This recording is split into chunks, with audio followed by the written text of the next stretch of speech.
सौभाग्य सुंदरी व्रत के दिन भगवान शिव और माता पार्वती का पूजन किया जाता है। कहते हैं कि इस व्रत को करने से महिलाओं को अखंड सौभाग्य और सौंदर्य का आशीर्वाद मिलता। सौभाग्य सुंदरी व्रत की पूजा विधि।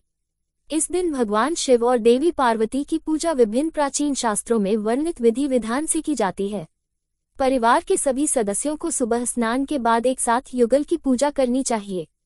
माला, फल, लड्डू, पान, सुपारी, इलायची, लौंग और विवाहित महिलाओं की 16 चीजें, जिसमें मेहंदी, सिंदूर, बिंदी, साड़ी, आलता, पायल आदि शामिल हैं, भगवान की पूजा के लिए उपयोग की जाती हैं।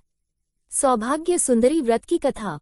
एक पौराणिक कथा के अनुसार एक बार देवी सती ने अपने पिता की बातों से चिढ़कर और भगवान शिव का अपमान सुनकर अपने शरीर का त्याग दिया था। शरीर त्यागते समय उन्होंने अपने पिता से यह वादा किया कि वह हर जन्म में हमेशा भगवान शिव की पत्नी के रूप में ही वापस आएंगी। इसके बाद उन्होंने माता पार्वती के रूप में अपना अगला जन्म लिया। इस जन्म में माता पार्वती ने भगवान शिव को पति के रूप में पाने के लिए घोर तपस्या की। उनकी तपस्या से प्रसन्न होकर भगवान शिव ने उन्हें अपनी पत्नी के रूप में स्वीकार किया। तभी से सौभाग्य सुंदरी व्रत की परंपरा चली आ रही है।